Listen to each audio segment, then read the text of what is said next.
साधु।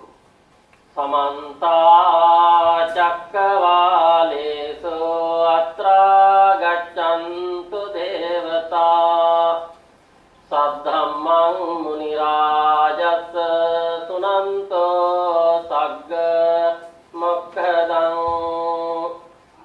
धम्मश्रवण कालो अयं भदन्ता धम्मं श्रवण कालो अयं भदन्ता धम्मश्रवण कालो अयं भदन्ता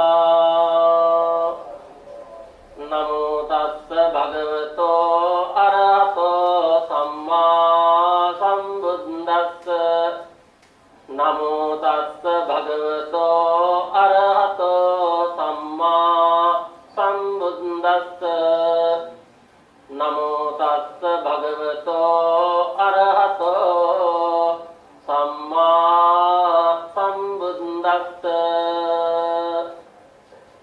आयुष्मा च विज्ञानं यदा कायं जहन्तिमं अपविन्दो तदा एति निरतं कलिङ्गरं पीति। कुलभात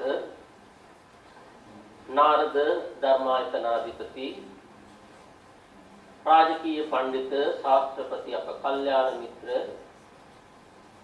तलल्ली चंदकित्ती पंडित हामुදුරන් प्रधान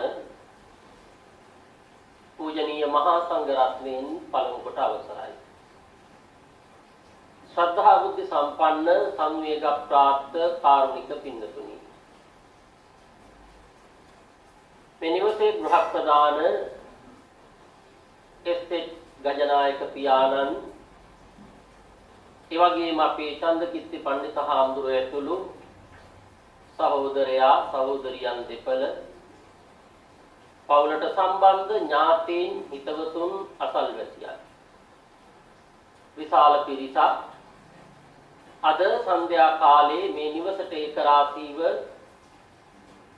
මොහොතකට පෙර තිසරණ සහිත පන්සිල් සමාදන්ව සිල්වත් පිරිසක් හැටියට ඉඳගෙන තවත් වටිනා පින්කමකට මුල පුරන වේලාව ලෞතර බුදුරජාණන් වහන්සේ දේශනා කළ බුද්ධ වචනයෙන්ම කියනවනම් පින්නතුනි සියලුම දානයන් අතර වටිනාම දානය සිද්ධ කර ගන්නටයි දැන් ඔබ සූදානම් වෙන්නේ ධර්ම දානයට අයිති වන පින්කම් හයක් අපේ බණ පොත්වල විස්තර කරනවා යම් කෙනෙක් බණක් අහනවද ඒක ධර්ම දානයට අයිති. ඒ වගේම යම් කෙනෙක් බණක් කියනවා නම් ඒකත් ධර්ම දානයට අයිති.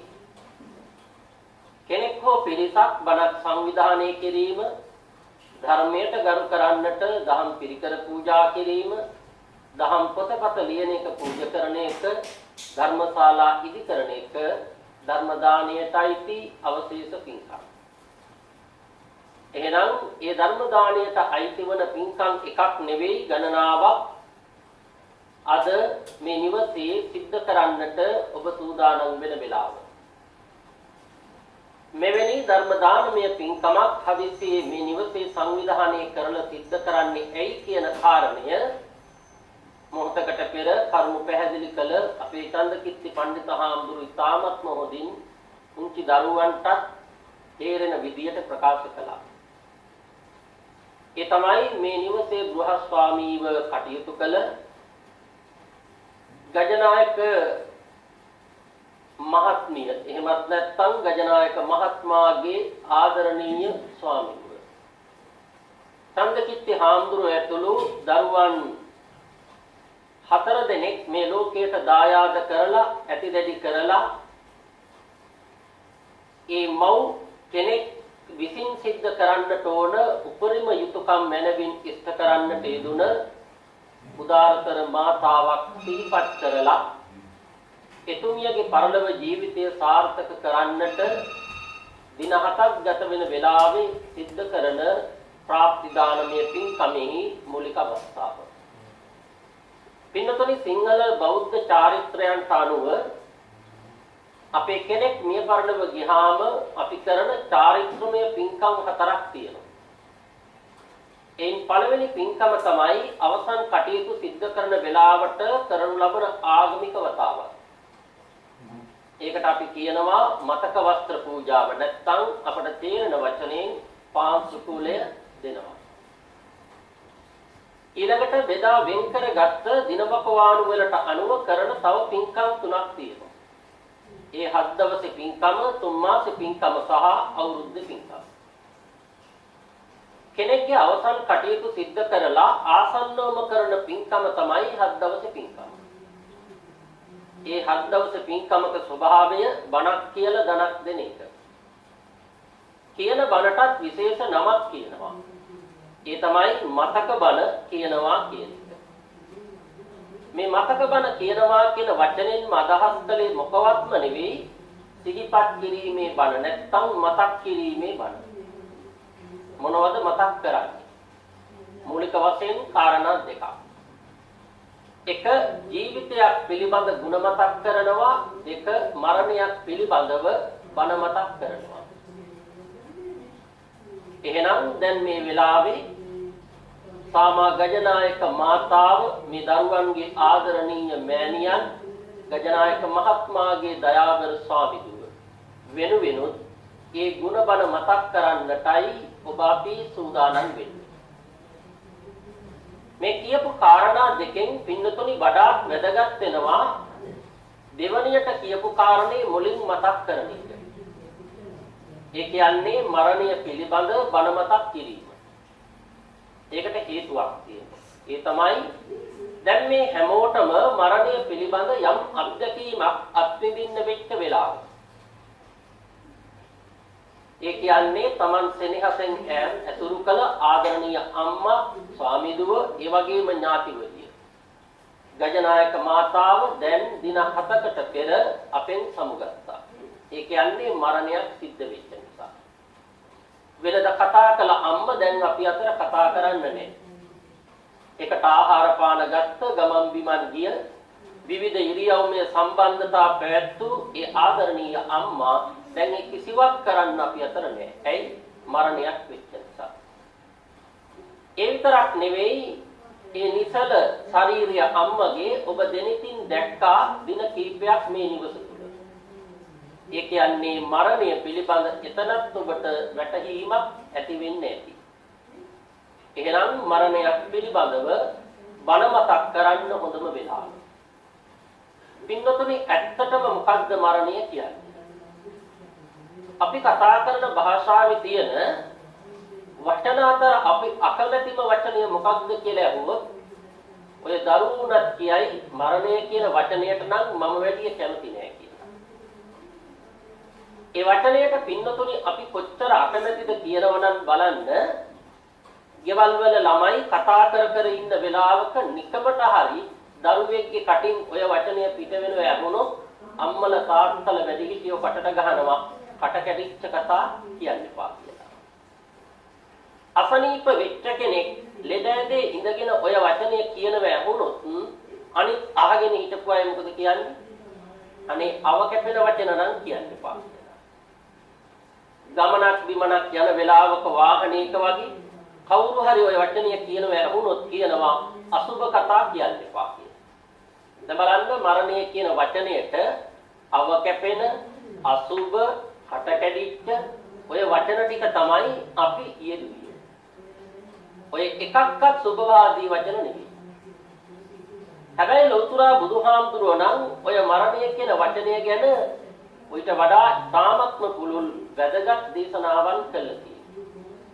උන්වහන්සේ වරක් දේශනා කළා මරණම් තම්හි ජීවිතං. එන ජීවිතය කියන්නේ මොකවත් නෙවෙයි මරණයම තමයි කියලා. නැවතුන් වහන්සේ දේශනාවක් කළා සබ්බේ සත්තා මරිස්සන්ති.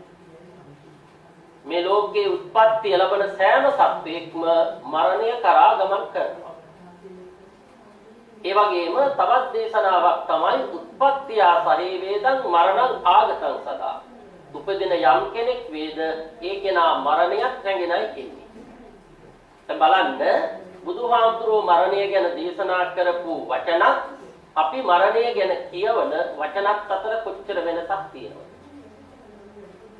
අපි එහෙම වචන පාවිච්චි කරන්නේ පින්නතුනි ඇයි මරණයට අපි දක්වන අකමැත්ත නිසා. ඒකට කිව්වා ප්‍රසජන බව කියලා. මේ ලෝකයේ උපදින පුරුදුන් ඒ කියන්නේ ප්‍රසජන මනුෂ්‍යයන් තුල තියෙන ලක්ෂණ හතරක් බුදුහාමුදුරුවෝ දේශනා කළා. ඒ මොනවද? ජීවිතුකාමෝ, අමාරිතුකාමෝ, සුඛකාමෝ, දුක්ඛපටික්ඛූලෝ. ජීවත් වෙන්න කැමති, මැරෙන්න කැමති නෑ. සැපයට කැමති, දුකට අකමැති. බලන්න ජීවත් වෙන්න කැමති නිසා නේද අපි 3 වේලක් අඩුම තරමින් දවසකට ආහාර ගන්න. මේ ආස්වාස ප්‍රාස්වාස කරන්නේ මොකටද? ජීවත් වෙන්න. රැකී ආරක්ෂා කරන්න, වෙලෙනෙහිඳාම් කරන්නේ ඒ ජීවත් වෙන්න. සමහර මිනිස්සු මරන්නේ ජීවත් වෙන්න. ලෙඩ දුක් ඇති වුණාම පින්නතුනි හනික ඒවට ප්‍රතිකාර හොයාගෙන දුවන්නේ ඇයි ජීවත් වෙන්න. අනතුරු විපත්ති කරදර තියෙන තැන් වලින් වහ පලා යන්නේ ජීවත් වෙන්න. එහෙනම් ජීවිතුකාම ජීවත් වෙන්න අපි කැමති කවුද? අමාරුතුකාම මැරෙන්න කැමති නැහැ. දැන් එහෙම කියනකොට සමහර විට කෙනෙක් අහයි මැරෙන්න අකමැති නම් ඕන තරම් අය ඔය සියදිවි නසා ගන්න. ඔව්. පින්නතුනි සමහරු මැරෙන්න කියලා වහබුනවා. වහබුන්නේ මොකටද? මැරෙන්න. හැබැයි විව් වෙලා ඉඳලා දඟලනවා කෑ ගහනවා. මොනවා කියලාද? මොන බෙහෙත දීලා හරි බේර ගන්න කියලා. වෛද්‍යවරු ළඟට ගෙනිච්චාම නොවදිනා වැදුම් වැඳ කියන්නේ කොහොම හරි ගොඩ ගන්න කියලා. සමහරු මැරෙන්න කියලා ගෙලවෙලා දාගන්න. තමන්මයි රණුව හොයන්නේ, තමන්මයි තොණ්ඩුව හදන්නේ, තමන්මයි ගෙලට දාගන්නේ, තමන්මයි එල්ලේ. එල්ලුණු වෙලා ඉඳලා දඟලනවා. දඟලන්නේ මැරෙන්න නෙවෙයි බේරෙන්න. තමන්ම ගහපු ගැටේ හිර වෙලා සුසුම්නාම තද වෙලා හුස්ම ගන්න බැරි වෙනකොට අන්න ජීවිතය පිළිබඳ ආසාව වැඩි වෙනවා. තමන්ම ගහපු ගැටේ ගලව ගන්න, දෑත ඔසව ගන්න උත්සාහ කරනවා. හැබැයි බලනහර තද වෙලා දෑත ඔසව ගන්න බැරුව අන්න හිර වෙලා මැරෙනවා. බලන්න සමහරු මැරෙන්න කියලා වතුරට පනිනවනේ. අර පෞගිය දවස්වල කොත්මලා ජලාශිතේම පැන්න තරුණ ගෑනු ළමයි. පැන්නේ මොකටද මැරෙන්න? හැබැයි පැන්න වෙලාව ඉඳලා ඇය මොකද කරන්නේ? දැන් ඔසවගෙන දඟලනවා. ඒ මොකටද? බේරෙන්න. අන්න බලන්න. පින්නතුනි එහෙනම් මරණය ලං වෙනකොට ජීවිතය පිළිබඳ ආසාව වැඩි වෙනවා. බුදුහාමුදුරු දේශනා කළේ ඒකයි අමාරුතුකාම. මැරෙන්න කැමති නෑ. මැරෙන්න අකමැති වුණාට පින්නතුනි අපට නොමැරි ඉන්න බෑ. දැන් බලන්න මේ ලෝකේ කොච්චර නොමැරි ඉන්න උත්සාහ කරන අය ඉන්නවද? නොමැරි ඉන්න නෙමෙයි මරණය ටිකක් පහු කරනවා. විවිධ ආකාරයෙන් සමහර විට ඒවට ක්‍රමවේදත් පාවිච්චි කරනවා. දැන් උදාහරණයක් මම ඔබට කියන්නම්. මේ ලෝකේ හිටිය හරි ප්‍රසිද්ධ ගායකයෙක් තමයි මයිකල් ජැක්සන් මහත්මයා. එතුමාට ඕන තරම් සල්ලි තිබුණා. ඒ මිනිස්සයා මේ සල්ලි වලින් කල්පනා කළා මම අවුරුදු 125ක්වත් ජීවත් වෙන්න ඕන. එහෙම හිතලා එයා මොකද කළේ? තමන්ගේ ශරීරය නඩත්තු කරවන්න වෛද්‍යවරු විශේෂඥ වෛද්‍යවරු 17 දෙනෙක් තෝරගත්තා. ලෝකයේ හොඳම. ඒ 17 දෙනාම නිත්‍ය කාර්ය මණ්ඩලයේ තියාගෙන එක්ක දිනපතා නැත්නම් සතිපතා ඒ ශරීර අවයව පරීක්ෂා කෙරුවා. දැන් එහෙම ඉන්නවනේ. වෙනහල්ලට, වකුගඩුවට, අක්මාවට, අමාශයට කියන්නේ. ඊළඟට යම් කිසි සුළු හෝ රෝගී තත්ත්වයක් පෙන්눔 කළොත් ලෝකයේ ඉහළම වෛද්‍ය ඒ කියන්නේ ඖෂධ වර්ග ගෙනවිත් ඒ කල යුතු ප්‍රතිකර්ම කළා. ඉහළම පෝෂදායී ආහාර ගත්තා. ඒ සියල්ල කරලා උත්සාහ කළේ අවුරුදු 125ක් ජීවත් වෙන්න. හැබැයි ජීවත් වුණේ අවුරුදු කීයද? 57යි. අවුරුදු 57 දී හෘදයාබාධයක් ඇති වුණා. ඔහු දන්නේම නැතුව මරණයටපත් වුණා. බලන්න හිතුව ගානෙන් අවුරුදු ඒ කියන්නේ භාගයක්වත් ඉන්න බැරි වුණා. පින්නතුනි ලෝතර බුදුහාමුදුරෝ දේශනා කළේ ඔය කාරණේමයි. මේ ලෝකයේ උත්පත්තිය ලබන ඕනෑම කෙනෙක් අනිවාර්යෙන් මරණය කරා ගමන් කරනවාමයි. එහෙනම් අපි අකමැති එහෙත් අපි කරා එන මරණය මොකක්ද? අපි බොහෝ විට මරණය දකින්නේ එක කෝණයකින් විතරයි. බණ පොතේ මරණ වර්ග 3ක් පිළිබඳව දේශනා කළා. මොනවද මරණ වර්ග 3? පළවෙනි මරණය තමයි සමුච්ඡේද මරණය. මොකද්ද සමුච්ඡේද මරණය කියන්නේ? සහ මුලින් අවසන් කරන ලද මරණය. මරණය සහ මුලින් අවසන් කරපු ඇත්ත 3 දෙනෙක් ඉන්නවා. ඒ කවුද? බුදුවරු, පසේ බුදුවරු සහ මහරහතන් වහන්සේලා. ඒ ඇත්ත මරණය අවසන් කරන්නේ කොහොමද? මරණයට හේතුව අවසන් කිරීම. මොකක්ද මරණයට හේතුව? දැන් ඕනම කෙනෙක් මරුණාම අපි හේතු හොයනවා, හේතු කියනවානේ. දැන් බලන්න වෛද්‍යවරු ඒ අයගේ නිර්දේශ නිගමන අනුව කියනවා මේ කෙනා මැරුණේ මෙන්න මේ රෝගය නිසා. මරණ පරීක්ෂකවරු කියලා පිරිසක් ඉන්නවා. ඒ අය කියනවා මේ කෙනා මැරෙන්නට හේතු මේ කාරණා කියලා. අපි උනත් කෙනෙක් මැරුණාම කියනවා බලන්න මේ වෙලාවේ මිනිස්සු ඔය කියන තැනට නොගිය නම් මැරෙන්නේ.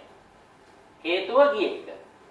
ඔය කියන දේවල් කෑමි බිව්වේ නැත්තම් මැරෙන්නේ. හේතුව අර කාපු කිව්වා. බලන්න පින්නතුනි කෙනෙක් මැරුණාම රජයෙන් නිකුත් කරන සහතිකයක් තියෙනවා. ඒකට කියන්නේ මරණ සහතිකය. ඒ ඕනම මරණ සහතිකයක් අරගෙන බලන්න ඒක තියෙනවා තීරුවක් මරණයට හේතුව කියලා. ඒක යම් කිසි කාරණයක් ලියවෙනවා. දැන් මේ ගජනායක මාතාවගේ මරණ සහතිකය අරගෙන බැලුවොත් අනිවාර්යෙන් දැන් හේතුවක් ලියවෙන්නේ. දැන් අපි කවුරුත් මේ හේතුව කියලා දකින්නේ මොකක්ද? හැබැයි හේතුව නන්නේ. මරණය සිද්ධ වීමට බලපෑ ආසන්න කාරණය අපි හේතුව හැටියට දකිනවා. හැබැයි සැබෑ හේතුව අවබෝධ කරගත්ත එකම එක වෛද්‍යවරයා ඉන්නේ. ඒ කවුද? ලෝතුරා බුදුහාම. මොකද්ද දේශනා කළේ? උත්පත්තිය සහේ වේදං මරණං ආගතං. යම් තැනක යම් කෙනෙක් උත්පත්තියක් ලබනවද උත්පත්තිය ලබන කෙනා මරණය අරගෙනමයි එන්නේ. එහෙනම් මරණයේ සැබෑ හේතුව මොකද්ද? ඉපදීම. ඉපදීමටත් හේතුවක් තියෙන්න ඕන. ඇයි? බුදුදහම හේතුඵල ධර්මයක් නේ. ඔව්.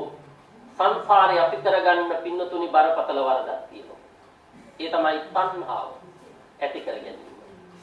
ඒ තණ්හාව කොච්චර දුරදිග යනවද කියනවනම් ඒක උපාදානිය දක්වා යනවා. ඒ කියන්නේ දැඩිව අල්ලා ගැනීම. අල්ලගත්තොත් අල්ලගත්ත තැනක නතර වෙන්න වෙනවා. නතර වෙන තැනට කිව්ව භවය. ඒ කියන්නේ මනුස්ස ලෝක, දිව්‍ය ලෝක, ත්‍රිසංගත බව ඕන තරම් තැන් තියෙනවා. භවයක නතර වෙන කෙනාට උපදින්න වෙනවා. නතර වීමට අන්න කිව්වි උපදීමම තමයි. එහෙනම් ඉපදුනොත් මොකද වෙන්නේ? මැරෙන්න වෙනවා. එහෙනම් හැබෑවටම මරණයට හේතුව ඉපදීම. ඒ ඉපදීම යම් කෙනෙකුට අවසන් කරගත හැකිවොත් අන්න මරණයෙන් ගැලවෙන්න පුළුවන්. ඉපදීම අවසන් කරන්නට නම් ඉපදීමට හේතු වන කාරණේ අවසන් කරන්න ඕනේ. මොකද්ද? තණ්හාව. ඒ තණ්හාව අවසන් කරපු යත්තන්ට කියව වචනේ මොකද්ද? නිවන් දුටු උත්තමය. ඒ නිවන් දුටු උත්තමය තමයි අපි හඳුන්වන්නේ බුදුවරු, පසේ බුදුවරු සහ මහරහතන් වහන්සේලා. ඒ ඇත්තන්ගේ මරණය හැදින්නවා සමුච්ඡේද මරණ කියලා. තුන්වෙනි මරණය තමයි පින්නතුනි ක්ෂණික මරණය. දැන් මේ දෙවෙනි මරණය ක්ෂණික මරණය. දැන් ක්ෂණික මරණ කියනකොට අපිට එකපාරට මතක් වෙන්නේ මොකක්ද? හනික මරණනේ. ඒ කියන්නේ එකපාරට සිද්ධ වෙන මරණ. දැන් සමහර වෙලාවල් වල කියනෝ නේද? මේ මිනිස්සයා කතා කර ඉඳලා ගිහින් පුටුවේ වාඩි වුණා. එකපාරට බෙල්ල පැත්තකට ඇලවුණා. ගිහින් බලනකොට මැරිලත් ඉවරයි. ඔක්කොම උනේ ශනිකවනේ. එහෙම නැත්නම් පාරේ යනකොට වාහනයක හැප්පුණා, ඇදගෙන වැටුණා. ගිහින් බලනකොට මැරිලත් ඉවරයි. යන්නේ ඔක්කොම ශනික වුණා. දැන් අපි ශනික කියන මේ වචනේ ගත්තේ කාලාත් දෙන්නේ හනික ඉක්මන් එකපාරට කියන අදහස. ක්ෂණ කියන වචනේ පින්නතුනි අටුවාවල විග්‍රහ කරනකොට කියනවා කාලය කොහොමද? තත්පරයෙන් 100න් පංගුවයි. සෑම තත්පරයෙන් 100න් පංගුවක් පාසාම අපි මැරෙනවා.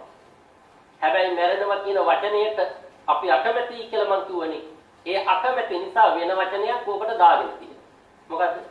ජීවත් වෙනවා. ජීවත් වෙනවා කියන්නේ ඇත්තටම මොකද්ද? ටික මැරෙන එක. නැද්ද?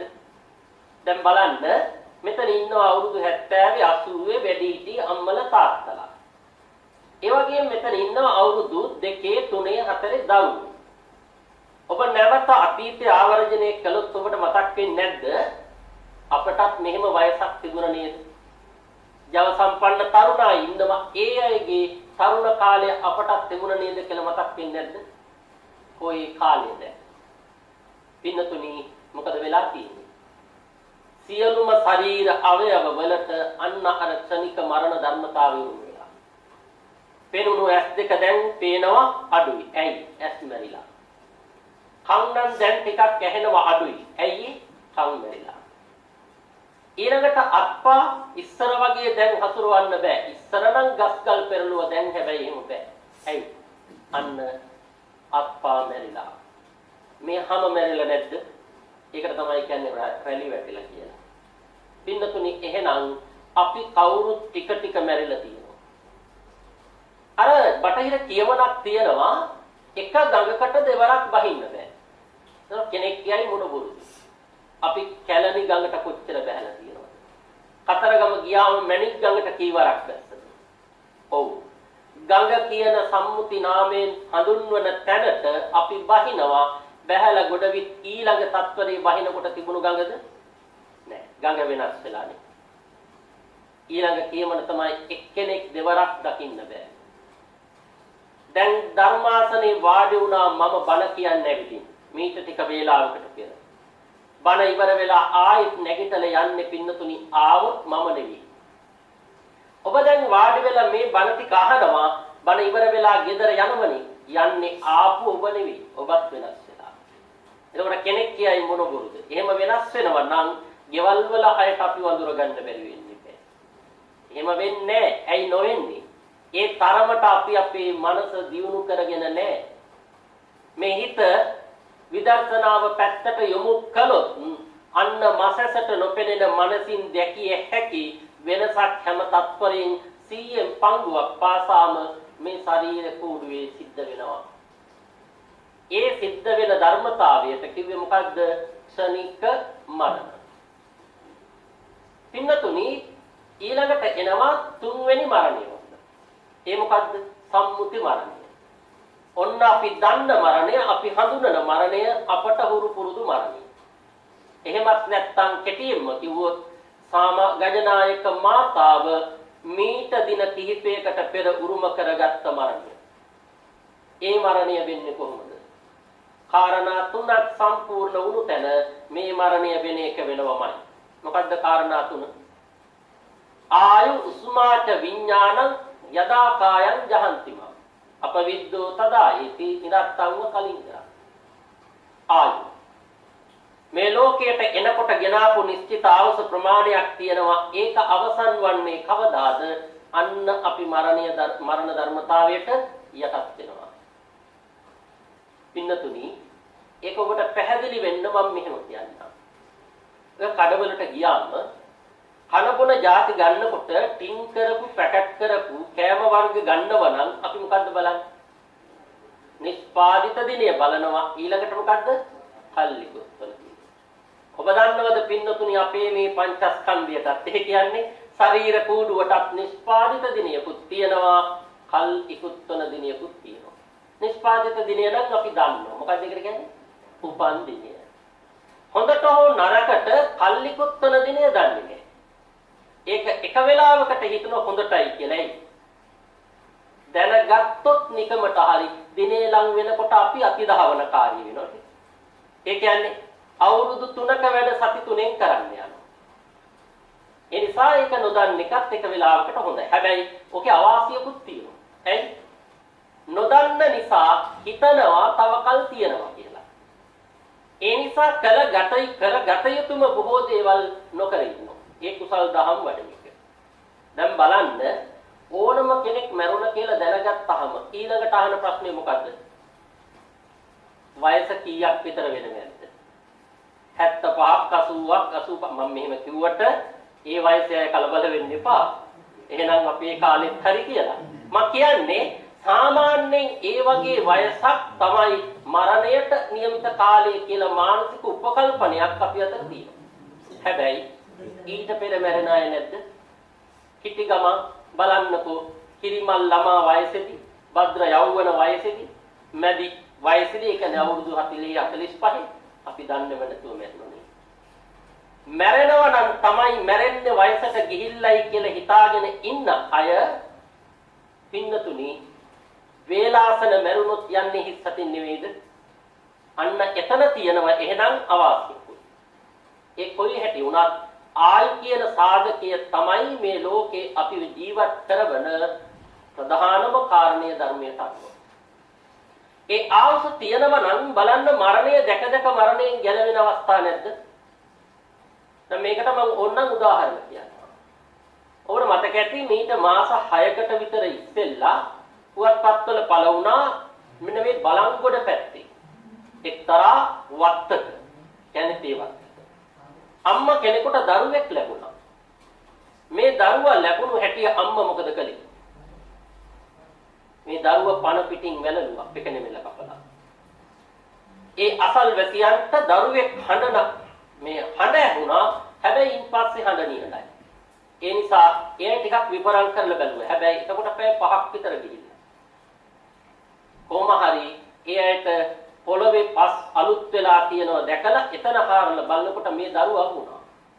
හනික දරුවා වෛද්‍යවරයෙක් ළඟට අරගෙන ගියා.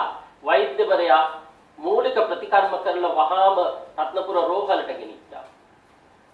කොහොම හරි දරුවා බේරුණා. පින්නතුනි ඒ අම්මට එපා වෙච්ච දරුවා බාර ගන්න දැන් 100 ගාණක් අම්මල ඉන්නවලු පොලිමේ.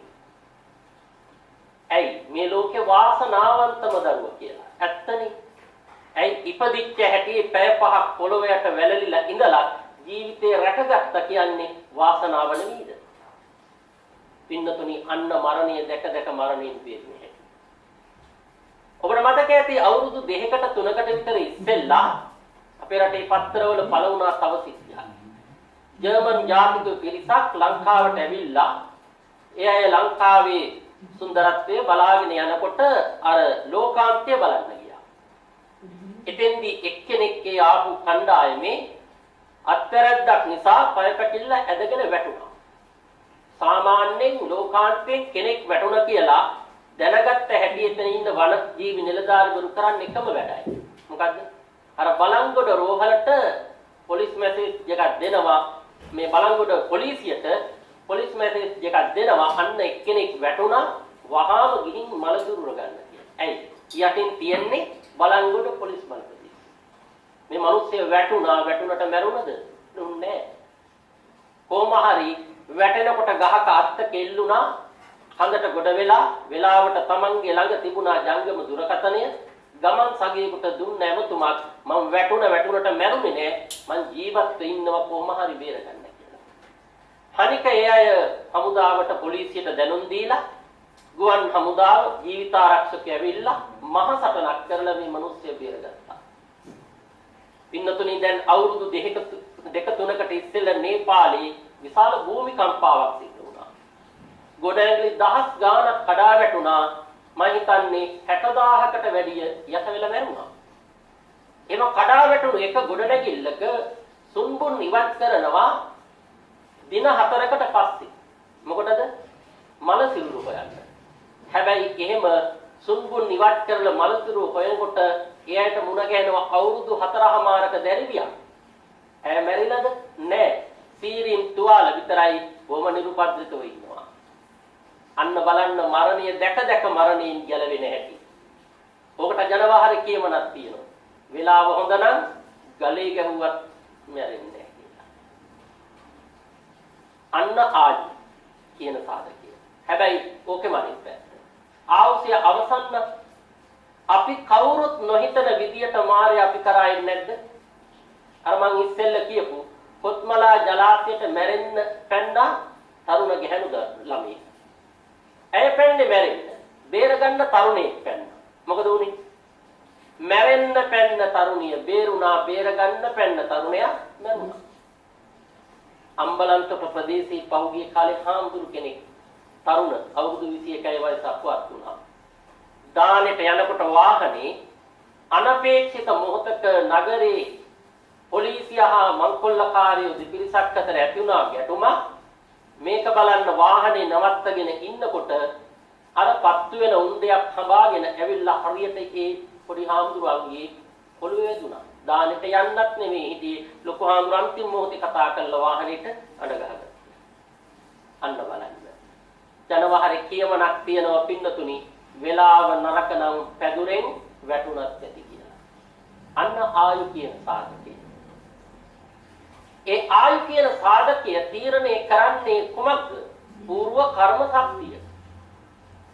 අර සුභ මානවකයා බුදුහාමුදුරන්ගෙන් අහන ওই ප්‍රශ්නය චුල්ලකම්ම විභාග සූත්‍රයේදී. දිස්සන්ති බෝ ගෝතම මනුස්සා අප්පායුකා දිස්සන්ති දීඝායුකා. මේ ලෝකේ මිනිස්සුયો සමහරු බොහොම දීර්ඝාස විඳිනවා භාග්‍යවතුන් වහන්සේ, සමහරු හැබැයි අල්පාවස විඳිනවා. බුදුහාමුදුරුවෝ දේශනා කළේ සුභෝගට කියන්නේ කර්මය. මොකද්ද කර්මය? සුභ සමහරු ප්‍රාණඝාත ආදී අකුසල කර්ම කරන උපදින පෙර භවයන්හි උපදින භවයක් පාසා අන්න අඩු වයසෙන් මැරෙනවා. අල්පාවස ලබන්නේ. සමහරු සතුන්ට අබේ දෙනවා, කරුණාව දක්වනවා, ජීවිත දාණය දෙනවා, උපදින භවයක් පාසා ඒ ඇත්තෝ අන්න දීර්ඝාස විඳිනවා. එහෙනම් ආයු කියන සාධකය මේ ලෝකේ අපි ජීවත් කරවන්න විශාල කාරණයක් වෙනවා. දෙක උස්මාච. මොකක්ද උස්මාච කියන්නේ? මේ ශරීරයේ අභ්‍යන්තර බාහිර ඉන්ද්‍රිය ටික රැකගන්න යම්කිසි නිශ්චිත උෂ්ණත්වයක් තියෙනවා. අද මේ දවස්වල යන තැන අර ඔළුවට තියලා මනින්නේ ඒක තමයි. පින්නතුනි අපි සෙල්සියස් නැත්තම් ෆැරන්හයිට් කියලා කියන්නේ ඕක තමයි. ඒ උෂ්ණත්වය මේ ශරීරයෙන් ඉවත් වෙනවා. අර ආයුෂ අවසන් වෙනවා. බලන්න කෙනෙක් මැරුණා කියලා දැනගන්න කරන සරලම පරීක්ෂණය මොකද්ද? ඇඟට අත තියලා බලනවා. ඇඟ හිතලා නම් කියනෝ වැඩක් නෑ, පණ දිගිලා. අද වගේ දියුණු තාක්ෂණික ක්‍රම අතීතයේ තිබුණේ නෑ. ඔය ගම්වල සර්පයෙක් එහෙම දෂ්ට කරපු කෙනෙක්ගේ පණ කොච්චර තියෙනවද කියලා දැනගන්න කරපු සරලම පරීක්ෂණය මොකක්ද දන්නවද? ඒ කෙනාගේ පපුව උඩ තිබ්බා මිදුණු ගිතෙල් හැන්දා. ඒ ගිතෙල් හැන්ද වේගයෙන් දිය වෙනව නම් කිව්වා පණ තියනවා, මොනවා හරි කළොත් ඔන්න බේර ගන්න පුළුවන්. ඒ ගිතෙල් හැන්ද ටික ටික නම් දිය වෙන්නේ කිව්වා පණ තියනවා, හැබැයි පණ අදිනවා. ඒ දිය නොවි එහෙමම තිබුණා නම් මොකද කිව්වේ? වැඩක් නෑ, මොනව කළත් පණ ගිහිල්ලා. දැන් ඒ ගිතෙල් හැන්ද දියවීමේ වේගය අඩු වැඩි උනේ මොන කාරණයක් පදනම් කරගෙනද? ශරීරයේ පවතින උෂ්ණත්වය කියන සාධකය මුල් කරගෙන. එහෙනම් කෙනෙක්ගේ මරණයේ දෙවෙනි සම්මුති මරණයේ දෙවෙනි අවස්ථාව මොකද්ද? අර ශරීරයේ තියෙන බාහිර අභ්‍යන්තර ඉන්ද්‍රිය ආරක්ෂා කරන උෂ්ණත්වයේ ශරීරයෙන් ඉවත්ව යාම. තුන්වෙනි අවස්ථාව විඥාන. විඥාන ස්කන්ධය ඔන්න ශරීරයෙන් ඉවත් වෙනවා. ඇයි? ආයුෂයත් අවසන් නම් උෂ්ණත්වයත් ශරීරයේ රැඳිලා නැත්තම් ඒ ශරීරය කියන ස්කන්ධයක ගනුදෙනු කිරීමේ හැකියාව නැහැ විඥාන ස්කන්ධයට. දැන් බුද්ධ දේශනාව අනුව පින්නතුනේ මේ අපේ ශරීර සකස් වෙලා තියෙන්නේ ස්කන්ධ පහකින්. ඔබ දන්නවා. රූප, වේදනා, සංඥා, සංකාර, විඥාන. පේන රූපයක අර නොපෙනෙන නාම කොටස් ටික එකතු වෙලා තියෙනවා. ඔකේ අවසානම ස්කන්ධය මොකද්ද? විඥාන ස්කන්ධය. මේ විඥාන ස්කන්ධය උපමාවට කියන්නම් මං හරියට ගහක කුරුල්ලෙක් කූඩුවක් හදන් ඉන්නවා. ගහ මුල ගින්නක් හටගත්තා කියලා හිතන්න. ඒ ගින්නේ රස්නය ගහට වැදෙන මායිමට එනකොට කුරුල්ලා මොකද කරන්නේ? තියෙන කූඩුව ගැන හිතනවද? ඉන්න පැටව ගැන හිතනවද? දාපු බිත්තර ගැන හිතනවද? නෑ. වහාම අර කූඩුව අත්හරිනවා, වෙනත් ගහකට ඉගිල්ලිලා යනවා. ගිහින් ඒ ගහේ අන්න පටන් ගන්නවා අලුතෙන් කූඩුවක් හදන්න. පින්නතුනි විඥානයත් එහෙම තමයි. අර ආවශ්‍යයි උෂ්ණත්වයයි මේ ශරීරයේ නැමැති ගහේ නෑ කියලා දැනගත්ත හැටි ගහ අත්හරිනවා. ඉගිල්ලිලා යනවා. ඒ කියන්නේ විඥාන ස්කන්ධය ඉවත් වෙනවා. ඉවත් වෙන විඥාන ස්කන්ධය යන්නේ කොහාටද? ඔන්න ගොඩක් අයට ප්‍රශ්නයක්. සමහරු කියනවා මේක උඩුගුවනේ ගමන් කරනවා, දින 7ක් සැරිසරනවා, ගන්ධබ්බ අවස්ථාව නැත්නම් අන්තරාභවය කියනවා. ඉන්පස්සේ ප්‍රතිසන්දියක් කරා යනවා. හැබැයි තේරවාදී බුද්ධ දේශනාව අනුව නම් ඕක නෙවෙයි කියවෙන්නේ. ඔය මහායානික කියන්නේ විඥාන ස්කන්ධයේ හරියට ගමන නිකන් සරලව කිව්වොත් කූඩැල්ලෙක්ගේ ගමන වගේ. ඒ මොකද්ද? එක තැනක් කතාරනකොට කූඩැල්ලා ඊළඟ තැන අල්ලගන්න. ඒ කියන්නේ යම් තැනක යම් කෙනෙක් මරණයටපත් වුණාද ඒ විඥාණය ඊළඟ තැන ප්‍රතිසන්දිය ලබනවාමයි. ඒ කියන්නේ නිවන් අවබෝධ කරගෙන නැත්තම් ඒ ප්‍රතිසන්දිය ලබන්නට හේතු වෙන්නේ මොනවද? කර්ම ශක්තිය. ඒ කියනවා ක්‍රම හතරකට. ඒ තමයි ගරුක, ආසන්න, ආචින්න, කටත්තාහල. ප්‍රබල කුසල් හෝ අකුසල්, එහෙම නැත්නම් ආසන්න වශයෙන් කළ කී දේවල්, ඒ කියන්නේ අර කුසල් හෝ අකුසල්, එහෙමත් නැත්නම් පෙර පුරුදු කරන ලද කර්ම ධර්මතා, එහෙමත් නැත්නම් විපාක නොදී ඉතිරි සුළු කර්ම. එහෙනම් නිවන් අවබෝධ කරගත්තේ නැත්නම් වෙන්නේ මොකද්ද? කෙනෙක් ඊළඟ තැන උපදින එක උපදිනවාමයි. එහෙනම් දැන් ඔබ එකක් හිත තේරුම් ගන්න ඕන. මරණව කියන්නේ මොකද්ද? නැවත උපදින එක. උපදිනවා කියන්නේ මොකද්ද? ශරීරය අලුත් වීම. නැද්ද? දැන් සාමා ගජනායක මාතාවගේ පැත්තෙන් අපි මෙහෙම හිතමු. එතුමිය මේ අවුරුදු 82ක් තිස්සේ නඩත්තු කළ ශරීරය දැන් අත්හැරියානේ. එතුමිය අපි හිතමු పూర్ව කර්ම ශක්තිය මත දැන් මනුෂ්‍යාත්ම භාවයකම උත්පත්ති ලැබලා කියලා. මොකද වෙලා තියෙන්නේ? මාවකගේ කුස තුල දැන් ප්‍රතිසන්දියක් ලැබලා. දසකඩ මාසයක් යනකොට මේ ලෝකෙට දරුවෙක් හෝ ලදරියක් හැටියට ඉපදෙනවා. ඉපදෙනකොට තියෙන්නේ ශරීර අවයව අර අවුරුදු 82ක් නඩත්තු කළේවද?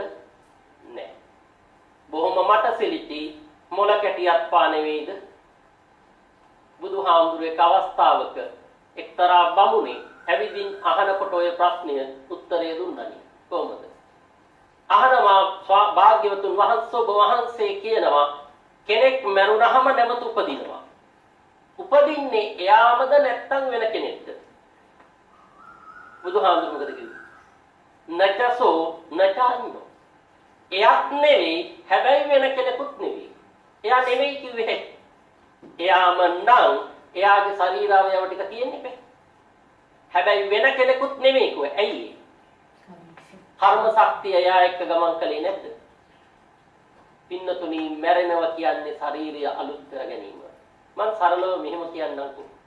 මෙතන ඉන්නවා කියලා හිතන්න අවුරුදු 10ක දරුවෙක්. ඒ දරුවගේ අම්මගේ තාත්තගේ වයස අවුරුදු 30යි. එතකොට අවුරුදු 20 දී මේ අම්මා තාත්තා විවාහ වුණා.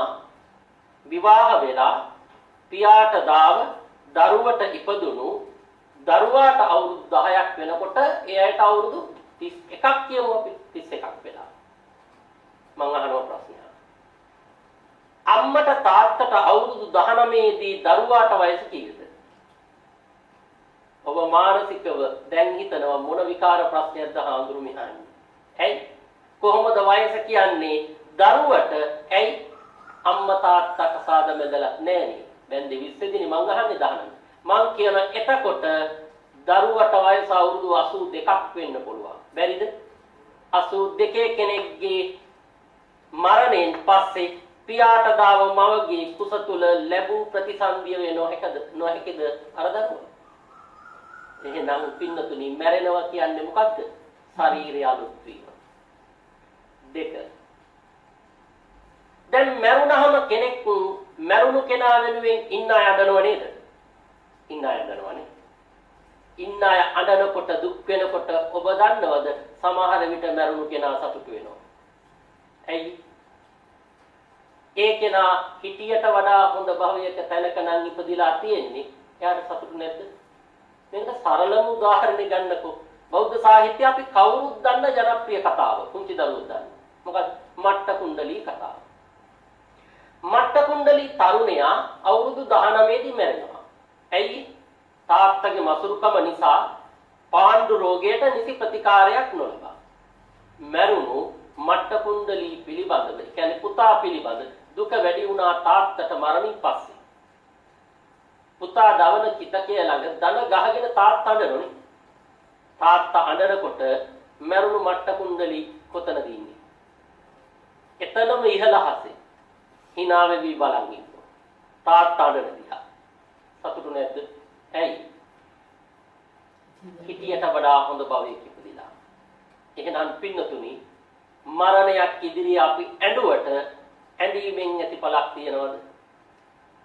පින්නතුනි ඒ නිසා බුද්ධ දේශනාවේ සඳහන් කරන්නේ මරණයක් සිද්ධ වෙච්ච වෙලාවක ඒ මරණය පිළිබඳ ශෝක උපදවා ගන්න එපා. ශෝකය වෙනුවට උපදවා ගන්න සංවේගය. දැන් ඔය ශෝකය හා සංවේගය කියන වචන දෙක අතර එහෙනම් වෙනසක් තියෙන්නේ. ශෝකේ උපදවා ගත්ත අයට ඕන තරම් හඬන්න, වැළපෙන්න, කම්පා වෙන්න, ලතෝනි දෙන්න පුළුවන්. හැබැයි සංවේගය උපදවා ගත්තු කෙනෙකුට එක කඳුලක් හෙලන්න බෑ. හෙලන්නෙත් නෑ, හෙලන්නත් බෑ. මොකද්ද එහෙනම් සංවේගය කියන වචනේ තේරුම? අපටත් මේ ටික වෙනව නේද කියලා හිතන එකයි.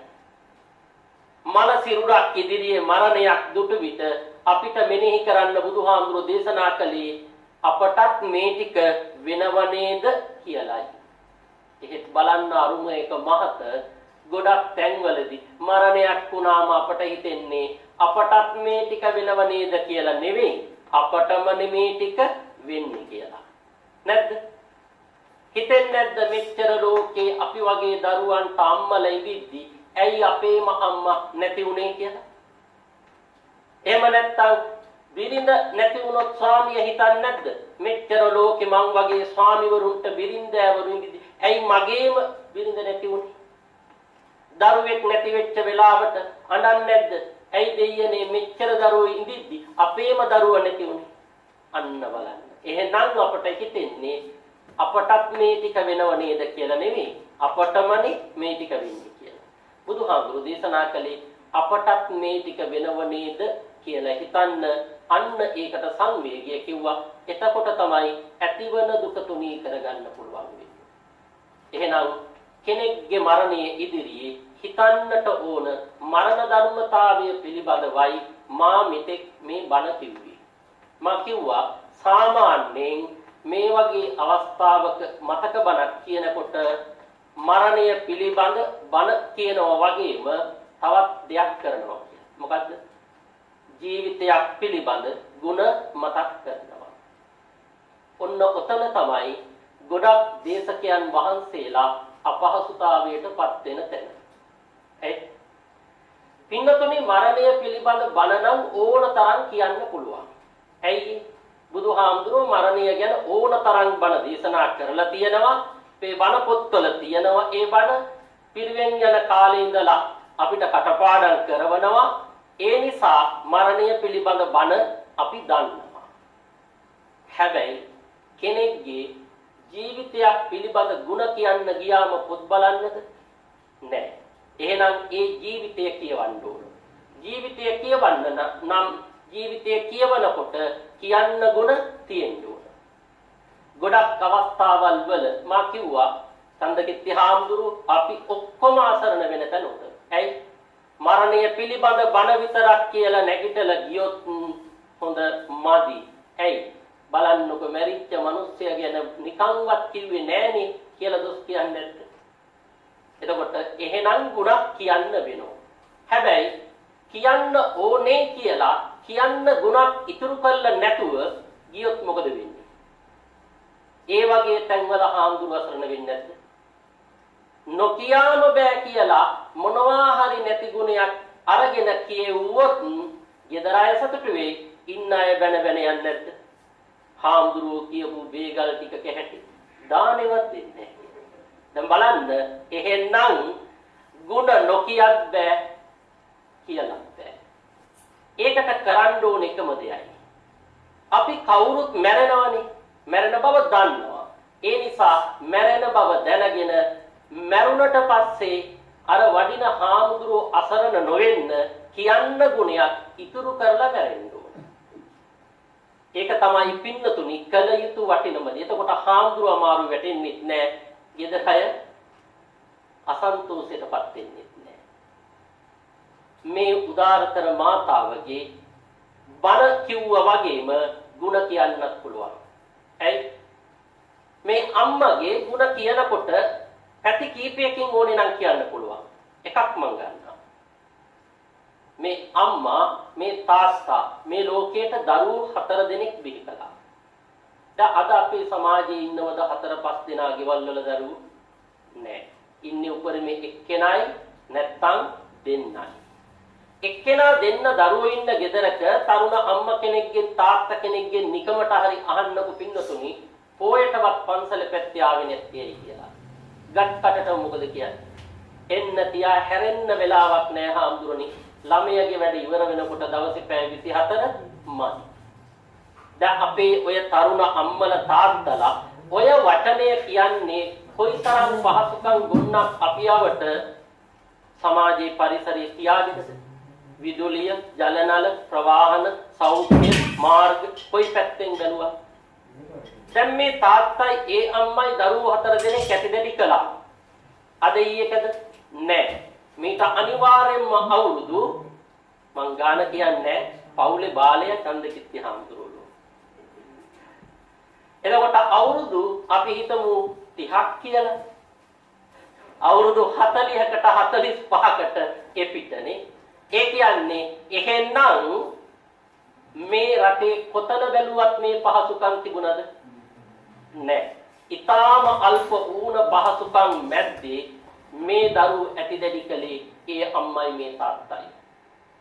බලන්න අසනීප වෙච්ච වෙලාවල් වල සමහර විට ගිනිමත් දහනේ අනෝරා වැස්සේ මැදියම් රාත්‍රිය ඒ ගැන හිතන්නේ නැතුව දිව්වේ නැද්ද දරුවෝ කරපින්නගේ දහසකුත් එකක් බාධක කම්කටොළු මැද එහෙනම් දරුවෝ 4 දෙනෙක් මේ සමාජයට දායාද කළ ඒ උදාරතර මාතාවගේ ඒ ශ්‍රේෂ්ඨ මාතෘත්වයේ ගුණයම හොඳටම ඇති හැබෑවටම මවක් හැටියට ගුණ කියන්නේ.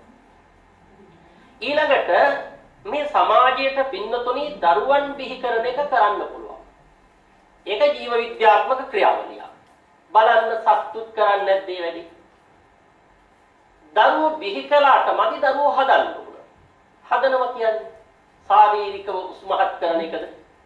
ඒ වැඩේ කරනවා. බලන්න සතුටු කරන්නේ නැද්ද? තමන්ගේ නමින් බිහි වෙන පැටවට කෑම ටික කන්න හොයාගන්න පුළුවන් වෙනකන් ඒ පැටවට ආරක්ෂාව පෝෂණය දෙන්නේ නැද්ද? දෙනවා. එහෙනම් දරුවෝ හදනම කිව්වහම මනුෂ්‍ය අම්මා කෙනෙක් තාත්තා කෙනෙක් හා අර තිරිසන් අම්මා කෙනෙක් තාත්තා කෙනෙක් අතර වෙනසක් තියෙනවා. දරුවන් හදන්න පෝෂණය කරන්න ඕන අංග දෙකකින්. එකක් ශාරීරිකව පෝෂණය කරනවා, අනිත් එක ආධ්‍යාත්මිකව පෝෂණය කරනවා. අපි ඒකට කියනවා ගුණ නුවණ ඇති කරනවා.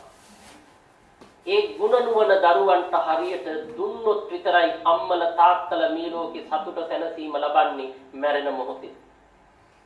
මා හිතන්නේ ඒ අතින් මේ අම්මා හරි වාසනාවන්ත වුණා. මේ පවුලේ දරුවෝ 4 දෙනයි. පුතු දෙන්නයි, දියණිවරු දෙන්නයි. මේ දරුවන්ගේ සැලකිලි සත්කාර අඩු නැතුව ලැබමින් ඒ අම්මා අවුරුදු 82ක් ජීවිතය අවස වින්දනය කළා. ඒ දරුවන් අතර සුවිශේෂ දරුවෙක් ඉන්නවා. ඒ තමයි අපේ චන්දකිත්ති හාමුදුරුවෝ. සාමාන්‍යයෙන් කියමනක් තියෙනවා අඹ ගහක ගෙඩිවල රස කියන්න මුළු ගහේම ගෙඩි කන්න ඕනේ නැහැ කියලා.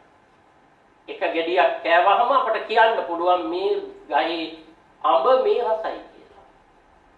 එහෙමනම් මේ දරුවෝ 4 දෙනාම අසුරු කරන්න ඕනේ නැහැ. අපේ චන්දකිත්ති හාමුදුරුවෝ වගේ දරුවෙක් මේ සමාජයට දායාද කළ මේ තාත්තයි ඒ අම්මයි දරුවන් හරියට සමාජයේ හදලා තියෙනවා කියන්න තවත් අමුතු අටුවා පෙරලන්න ඕනේ නෑ. උන්වහන්සේ මේ සමාජයට බිහි කරලා ඒ වගේම ඇතිදැඩි කරලා පෝෂණය කරලා සංඝ සමාජයට ඊළඟට දායාද කළා. සංඝ සමාජය තුලත් පින්නතුනි හාමුදුරුවෝ ඉන්නවා. හැබැයි විවිධ මට්ටම්. කසාවත දරූපමණි ගත මහාන කරන්න පුළුවන්. හිත මහාන කරන එක අමාරුයි. දැන් සමහර විට ඔය පුවත්පත්වල එහෙම පිටු පෙරලනකොට එක එක වචන ඇහෙනවනේ. කියවන්න වෙනවා. චීවරධාරියා එහෙම නැත්නම් තව වෙනත් වචනක් තියෙනවා. ඒ විදිහට කියනවා. දැන් ඒ ශ්‍රමණ සම්ප්‍රදායටයි බුද්ධ ශ්‍රාවකයෝ හැටියට ඉන්න යම් පුද්ගලයෝ තැන් වල කළ කී දේවල්. ඇයි ගත මහන වෙච්චයි ඉන්නවා හිත මහන නොවෙච්ච. ගතයි හිතයි දෙකම මහන කළ කෙනෙක් තමයි සැබෑ වික්ෂුවක් බවට පත් වෙන්නේ. ඒක ලෝතුරා බුදුහාමුදුරු භික්ඛුනිත්ත සූත්‍රයේදී දේශනා කළා උත්තරනිකායේ. අන්න එහෙම ගත හිත මහන කරපු හාමුදුරු කෙනෙක් අපේ චන්දවිද්‍ය හාමුදුරු. උන්වහන්සේ මේ ශාසනයට මේ රටට විතරක් නෙමෙයි දැන් මේ රටේ සාහිත්‍යයටත් පුදුම මෙහෙවරක් කරන්නේ. අර කියමනක් තියෙනවා ලොවෙන් එක දෙයකට වේ සමත. ඒ වචනේ බොරු කරලා තියෙනවා අපේ පඬිත හාමුදුරුවෝ. ඇයි? තමන්ගේ විෂයපතය තුල බොහෝ පුළුල් පරාසයන් තුල විහිදී යන මනා දක්ෂතා හැකියා ඉතාමත්ම හොඳින් උන්වහන්සේ පෙන්වලා. අද මේ රටේ චිර ප්‍රසිද්ධ ධර්මදේශකයන් වහන්සේ නමක් ඒ වගේම ගත්කතුවරයෙක් වගේම ගීත නිබන්ධකෙක් බවට පත් වෙලා තියෙනවා. ඒ නිසා බොහෝ හැකියාව ඇති ශ්‍රේෂ්ඨ පුත්‍රවණක් මේ සමාජයට මේ ලෝකයට දායාද කළා. තවත් දරුවන් තුන්පලක් එක්ක මේ ආදරණීය මෑණියෝ. අනිත් එක මේ පවුල කොහොමත් ශාසනයට සම්බන්ධකම් තියෙන නැකම් තියෙන පවුලක්. අපේ අතිගෞරවනීය මහා නායක හාමුදුරුවන්ගේ පුංචි අම්මා ගජනායක මාතාව. ඉතින් එහෙනම් එතනින් එහාට තවත් මොන කතාවද? මේ රටේ ශ්‍රේෂ්ඨ මහා නායක හාමුදුරු කෙනෙක් සම්බන්ධ පවුලක සමාජිකයන් හැටියට ඔබ යහපත් ජීවන ගුණ වගාවකින් කල්ගත කරනවා වගේම මේ ශාසනයට වටිනා ඊළඟ පුරුකක් දායාද කරවීම කොයිතරම් වටිනවද? එහෙනම් ඒ අතින් තමන් මේ ලෝකයට දසම සක්කුස තුල තියාගෙන ඉඳලා බිහි කළ ශ්‍රේෂ්ඨ පුත්‍රත්වයක් දායාද කිරීම ශාසනයට කොච්චර වටින මහා පින්කමක්ද? එහෙමනම් ඒ පින්කම කළ උදාරතර මාතාවකගේ ගුණයි දැන් ඔබ සිහිපත් කරන්නේ. ඒ සිහිපත් කරමිනුයි මේ පින්කම් කරන්නේ. එතුමිය වෙනුවෙන් මා හිතන්නේ අමුතු පින්කම් කරලා පින් නොදුන්නට කරගත් අතීත පින් හොඳටම ඇති. ඒ අතීත පින් ඇති බව කියවෙන හොඳම අවස්ථාව තමයි එතුමියගේ අවසාන සයනගත අවස්ථාව. දැන් මොහොතකට පෙර පෙතන්දකිත්ති හාමුදුරුවෝ අම්මගේ අවසන් හුස්ම ටික හෙලිච්ච ආකාරය විස්තර කළා. එහෙම ඇහෙනකොට හිතෙන්නේ නැද්ද අනේ අපටත් එහෙම මැරෙන්නේ නැත්තම් කොච්චර අගේද කියලා. එහෙම මැරෙන්න නැත්තම් කොච්චර අගේද කියලා නිකමටවත් හිතෙන්නේ නැද්ද? හිතෙනවා. හැබැයි දැම්ම බෑනේ. පින්නතුනි බලන්න කොයිතරම් වටින වාසනාවන්ත මරණයක්ද. බොහොම සීනුවනි පිරිත් ටික අහගෙන තමන්ගේ දෑත පියාගත්ත කියන්නේ අරකල මහා පෙර පින්වල බලය, දාන පාරමිතාවේ බලය, ditta ධම්ම වේදනීය වශයෙන් මෙලවදී සාමාන්‍ය ඵල හැටියට ලැබිලා නැද්ද? එහෙනම් මේ ඉන්න අනිත් අම්මලට මේ අම්මා ආදර්ශයක්. ඇයි? වටිනා පුත්‍රවණ ශාසනයට පරිත්‍යාග කළාම මරණය දුක්බර වේදනාත්මක අත්දැකීමක් වෙන්නේ නැහැ. මරණය හැබෑම සුවබර අත්දැකීමක් වෙනවා. මං හිතන්නේ පුංචි පොත් පින්චක් අපේ චන්දකිත්ති හාමුදුරුවෝ සම්පාදනය කළා. මරණයට බිය නොවු. බිය වුණත් ඇති වැඩක් නැහැ. ඇයි? ගැලවීමක් නැහැ. පින්නතුනේ අපි උපදින්නේ සැලසුම් කරලද? මං අහවල් තැන අහවල් දවසේ අහවල් වෙලාවෙ උපදිනවා කියලා නෑ. අපි මැරෙන්නේ සැලසුම් කරලද?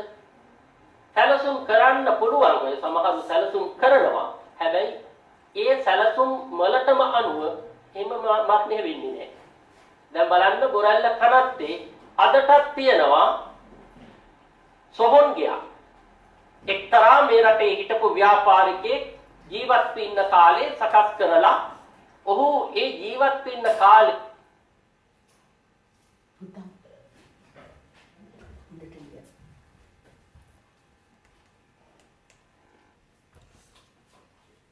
එතෙන් ඇවිල්ලා රාත්‍රියට යාළුවෙක්ට විනෝදත් වෙලා ගියාලු.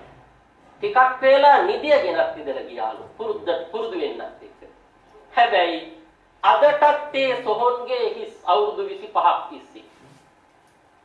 දැන් ඔහු ජීවතුන් අතර නැතිව ඇති. මොකද ඒ වයසත් එක්ක අනිවාර්යෙන් ඔහුට මේ වයස වෙනකන් ඉන්න බෑ. මේ කාලේ වෙනකන් ඉන්න බෑ. එහෙනම් සැලසුම් කරලා මැරෙන්න ගිහපු අය කොතන මැරිලාද කියලා කවුද දන්නේ? ඒ නිසා මරණය අපට සැලසුම් කරන්න බෑ. ජීවත් උපදින එක සැලසුම් කරන්නත් බෑ වගේම. හැබැයි ඔය අතර කාල පරාසයක් තියෙනවා. උප්පත්තිය හා මරණය අතර කාල පරාසය. ඒකට කියනවා ජීවත් වීම. ජීවත් වීම අපට සැලසුම් කරන්න බැරිද? ඒක හරියට සැලසුම් කරගත්තොත් මරණය අමිහිරි වේදනාත්මක අත්දැකීමක් වෙන්නේ නැහැ. ලෝතුරා බුදුහාමුදුරු ඒ සැලසුමට ඕන පදනම අපට කියා දුන්නා. කවදද? උන්වහන්සේගේ අවසන් නිින්ද සැතපෙන්න මොහොතකට ඉස්සෙල්ලා. කුසිනාරා උපවර්තන සල්ලුවේදී. මොකද්ද? කත්තබ්බං කුසලං චරිතබ්බං බ්‍රහ්මචර්යං. වැඩ දෙකයි කරන්න තියෙන්නේ. කරන්න කුසල් දහම් හැසිරෙන්න බඹසරේ කියන්නේ අඩුම ගානේ පංචශීල ප්‍රතිපදාවවත් ආරක්ෂා කරගෙන ජීවන බ්‍රහ්මචර්යාවේ හැසිරුණොත් මරණීය වේදනාත්මක අමිහිරි අත්දැකීමක් නොවනුමානයි. එහෙනම් එය තමයි මේ අම්මා අපට කියා දීපු වටිනාම පාඩම. එහෙනම් ගුණ සිහි කළ යුතු උදාරතර මාතාවකගේ ගුණ සිහිපත් කරමින් පිය කෙනෙක් දරුවන් ඥාතිවරු පිරිවරාගෙන කරන්නට යෙදුණු උදාරතර යහපත් සත්පුරුෂ පින්කමක නිමාව දකින අවස්ථාව. එහෙමනම් අපේ ගෞරවනීය තලලි චන්දකිත්ති පඬිත හාමුදුරන් ප්‍රධාන මේ සහෝදර පිරිසගේ ආදරණීය මෑණියන්ට මේ පියාණන්ගේ දයාබර ස්වාමි දුවට ඒ වගේම රැස්ව සිටින ඥාති හිතවත් සිළු දෙනාගේම ආදරණීය ඥාතිවරියට අපේ අති ගෞරවනීය මහානායක හාමුදුරන් වහන්සේගේ පුංචි අම්මා සාමා ගජනායක මාතාවට මේ උදාර පිනේ පින් බලය අනුමෝදන් වේවා. ඒකාන්ත වශයෙන්ම යම් දුකටපත් වී තිබෙනවා නම් අත මිදේවා සැපතටමපත් වේවා ප්‍රාර්ථනා කරන උතුම් වූ නිර්වාණ ධාතුවේ සැනසීම ලබන්නට මේ උදාර පින් බලය හේතු වාසනා වේවා කියලා සාදු